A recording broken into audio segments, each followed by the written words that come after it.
easy Well, for we everybody stand a that's chance of following winning any the game if we are committed So, enough.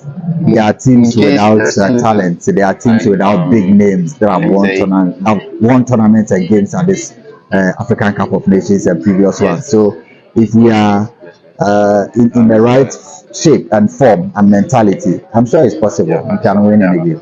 But there are reports that Mohamed Kudus has recovered or is recovering and in line to feature at the tournament. Once Kudus is back, you definitely will get a change of formation because he's a player that can create a lot, a player that can score. So possibly there will be a change of formation. But what I think is that Coach Christian will still stick to his approach. Maybe it's against Egypt, so a bit more defensive in outlook and be cautious at the back. But I think we will definitely have to change one or two or three players from the first game.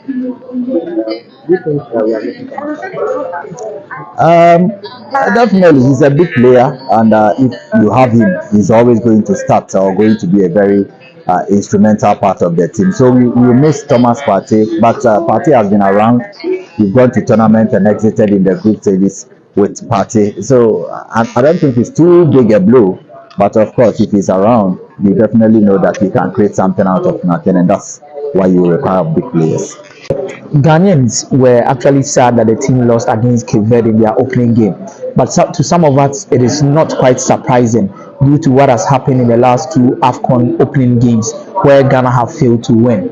Looking at the current structure of the team, the setup of the team, the system that we want to use, the kind of players that we have, four things have always been evident to any team that wants to win the AFCON: quality, experience, form, and mentality. But looking at the team in the first game against Cape Verde, some few things were missing among these particular four things that has proven to be key factors in any team that wants to perform at the AFCON, which are: we saw quality in this particular team, the form of these players were quite down, mentality were down, but when you talk about experience, we saw the likes of Andrew Ayew, Jiku, and Co proving their worth when it comes to experience in the AFCON. In this game against Egypt coming up, we have to look forward in making sure that we get a win. Or qualification is going to be on the cusp of coming on live and colored for us, or qualification, or we are going to be on the brim of losing out on our qualification to the next round if we should lose against Egypt. Well, it's been a difficult start for the Black Stars. Naturally, we call ourselves slow starters in these competitions, but unfortunately, we've started way too slow this time around with a defeat. Against Cape Verde, a side that ordinarily we are expected to beat, but football these days is not like that. The Black Stars themselves are not any better in recent times, so it makes it difficult arguing that we should just go onto the pitch and just pick 3 points. Our competition actually hinges on that game against Egypt, and we must find a way to get a result out of that game. If we get a result, it would set us back to get ready for a proper launch into the competition. And the reason is quite simple. We have nothing. They have something on the board, as you rightly said. And the Egyptians themselves have actually seen them. And they are saying that this is a final for them. So it actually tells you their expectations are high. Egypt gave away chances. From crosses, you could see that Mozambique got their equalizer through a good cross. They gave away a poor chance to Mozambique to get a second goal. What it means is that Egypt are beatable. They needed a last-minute penalty to salvage something out of that game. And we have what it takes to attack the Egyptians, yes. We have the character to attack them.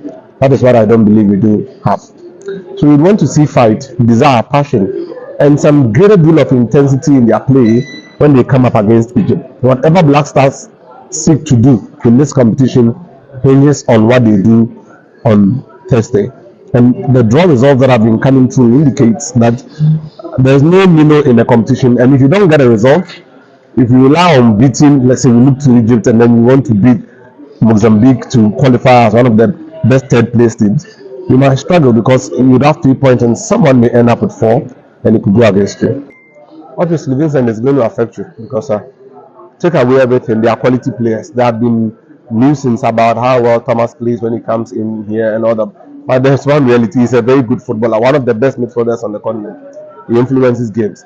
Kudus, you can't even say more because he's shown for Ghana that he can influence our games, and he's demonstrated in the Premier League this season that he's a key man for his club West Ham. He would have been a lot better with them than we are without them, I must confess. We actually have a lot to do. I was hoping and thinking that after the Egypt Mozambique game, which ended in the draw, Ghana would have taken a huge advantage of that and go all out against the Cape Verdeans. But there were a lot of things that didn't go well. I think defensively we were very, very poor. On the side of the players themselves, I think that too many individual errors, especially the two goals that we conceded, and more heartbreaking is the one that we conceded the dying members of the game. I'm hoping that individually we stay together defensively. I'm hoping that Chris also manages the game well, because it is important that he takes into account his game management.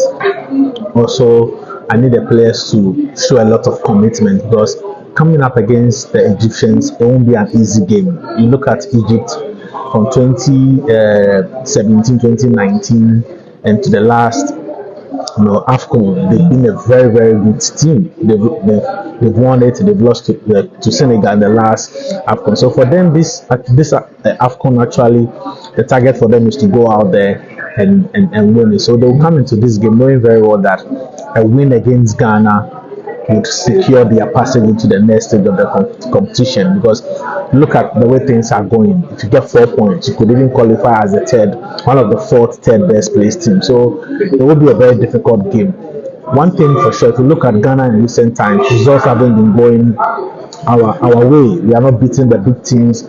We can't even beat a team in the top 10 in Africa. So it is going to be a very difficult game. But I'm expecting the players to show commitment, just as I said earlier on. Chris should also go in with the right personnel. If he needs to make changes, it has to come as quickly as possible. But we also need to be defensively solid, because we are coming up against an Egyptian side that have consistency. If you look at Egypt, they are coming with players from El Ali, from Pyramid. These are players that are playing, if not arguably, the best league in Africa. They know themselves. You look at the Egyptian squad for this particular AFCON, only about 5 players that play outside the Egyptian league. So it means that they have a team that have been playing together for a very, very, very long time. And then again, they have Mohamed Salah, who is one of the best players on the continent. So we need to be very, very focused. We need to be very, very determined and learn from the mistakes that we made in the game against Cape Verde. You look at this particular year's AFCON, there's been a lot of results that nobody saw coming. Yesterday I was in Yamoussoukro. I never thought that the Guinea team with a man down will hold Cameroon to a 1-1 scoreline. We saw Nigeria, Equatorial Guinea, even Mozambique against Egypt. I don't think a lot of us expected that result. So it tells you that yes, if you underrate any team, you do it at your own risk. I think that the Egyptians will come into this game knowing that they are favorites. But in this particular tournament, the favorites have always not been, able to pick up maximum points. So yeah, there will be pressure on us. But sometimes too, when you find yourself in a very difficult situation like this, that is when you get the best out of the team. So I'm just hoping that we will regroup, stay focused, make sure we do the right thing on the pitch, and who knows, we might be able to pick up the 3 maximum points. If I had my way and my wish, I would have hoped to see Kudus start, but that is if he is match fit. I would prefer to have him start. I don't think that Ransford Ivoire gave me a lot of hope. I would want being replaced. I also feel like we need to give Osman Bukari a lot of game time, especially with his pace. He and Pento need that we need them in that team. And yes, sometimes you might have them in the team, but the supply to them, when you limit them, it is difficult for you to get the best out of them.